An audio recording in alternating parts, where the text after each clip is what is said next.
Assalamualaikum warahmatullahi wabarakatuh. Alhamdulillahirabbil alamin. Wassalatu wassalamu ala asyrafil anbiya'i wal mursalin wa ala alihi wa ashabihi ajmain, amma ba'du.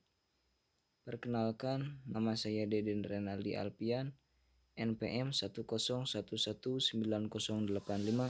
Saya dari manajemen S1 kelas B2. Pada kesempatan kali ini saya akan membahas materi Pendidikan Agama Islam 5 dari pertemuan 2 sampai pertemuan 5. Yang pertama ada Ta'riful Quran, mengenal Al-Quran. Al-Quran diturunkan secara mutawatir, maksudnya adalah secara berturut-turut atau berurutan, berangsur-angsur dan lain sebagainya. Al-Quran diturunkan kepada Nabi Muhammad SAW melalui malaikat Jibril. Memang tidak sekaligus melainkan bertahap sesuai dengan permasalahan yang terjadi didalami oleh Nabi Muhammad SAW saat menjadi Rasul. Kemudian ada kalamullah. Apa itu kalamullah? Kalamullah adalah dua unsur kata dari lafaz kalam dan Allah, sehingga sangatlah benar bahwa Al-Quran disebut sebagai kalam Allah, kalamullah.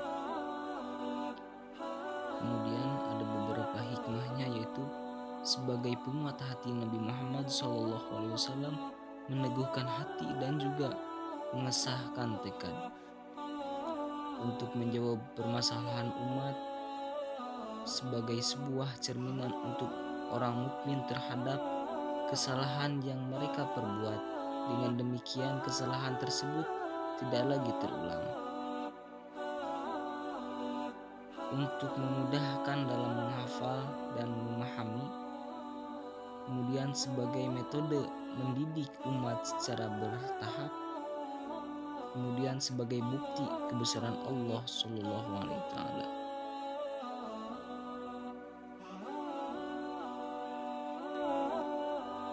Yang pertama, Al-Quran turun secara sekaligus dari Allah ke Lauh Al-Mahfuz, yaitu suatu tempat yang merupakan catatan tentang segala ketentuan dan kepastian Allah.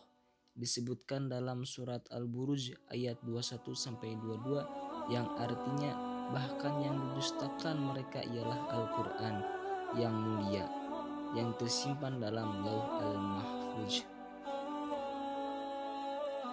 Yang kedua, Al-Quran diturunkan dari Lauh Al-Mahfuz ke Bait Al-Izzah, tempat yang berada di langit dunia, sebagaimana firman Allah dalam surat Al-Qadar ayat 1 yang artinya, sesungguhnya kami telah menurunkannya Al-Quran pada malam kemuliaan. Yang ketiga, Al-Quran diturunkan dari Bait Al-Izzah ke dalam hati Nabi dengan jalan berangsur-angsur sesuai dengan kebutuhan. Hal ini disyariatkan dalam Quran surat Asy-Syura ayat 193 sampai 195 yang artinya dia di bawah turun oleh Ar-Ruh Al-Amin ke dalam hatimu Muhammad SAW agar kamu menjadi salah seorang di antara yang memberi peringatan dengan bahasa Arab yang jelas. Kemudian ada mukjizat. Mukjizat artinya sesuatu yang luar biasa yang bertentangan dengan adat atau keluar dari batas-batas faktor yang telah diketahui.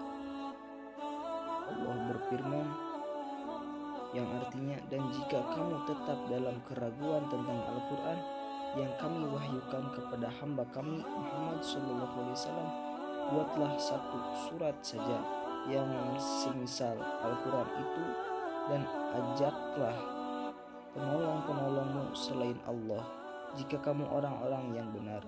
Quran surat Al-Baqarah ayat 23. Al-Quran dari segi isinya pun mengandung mukjizat pula. Di antaranya, di dalam Al-Quran terdapat berita-berita dan janji-janji mengenai masa yang akan datang.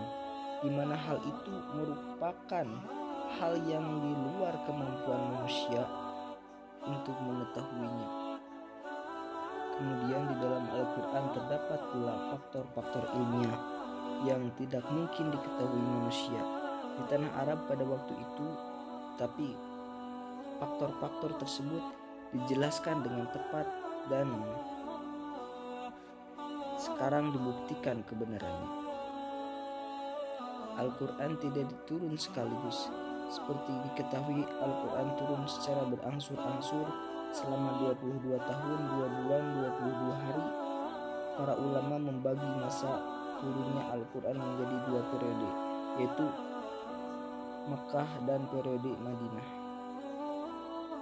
Kemudian ada juga Asmaul Quran. Di antaranya adalah Al-Haq, kebenaran. Nama dan sifat ini diantaranya tercantum dalam firman Allah Ta'ala yang artinya, katakanlah, hai manusia, sesungguhnya telah datang kepadamu kebenaran dari Tuhanmu, sebab itu barang siapa yang mendapat petunjuk, maka sesungguhnya petunjuk itu untuk kebaikan dirinya sendiri, dan barang siapa yang sesat, maka sesungguhnya kesesatannya itu mencelakakan dirinya sendiri, dan aku bukanlah seorang penjaga terhadap dirimu. Quran surat Yunus ayat 108. Al-Quran disebut Al-Haq karena Al-Quran mengandung kebenaran yang tidak ada keraguan sama sekali di dalamnya. Al-Quran mengungkapkan bukti-bukti keesaan Allah dan kerasulan Muhammad SAW, menguraikan tentang rasul-rasul zaman dahulu dan dakwah mereka. Di dalamnya terkandung pedoman-pedoman hidup bagi manusia untuk memperoleh kesejahteraan duniawi dan kebahagiaan akhirat.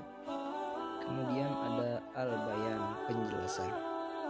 Al-Quran disebut Al-Bayan karena Al-Quran memberikan penjelasan tentang petunjuk untuk keluar dari kesesatan, serta menerangkan berbagai hikmah dan hukum tentang ketauhidan, kisah-kisah budi pekerti yang baik, ilmu pengetahuan, janji Allah dan ancamannya, hukuman-hukuman yang menjadi pedoman bagi manusia dalam hidup dan kehidupannya di dunia dan di akhirat nanti.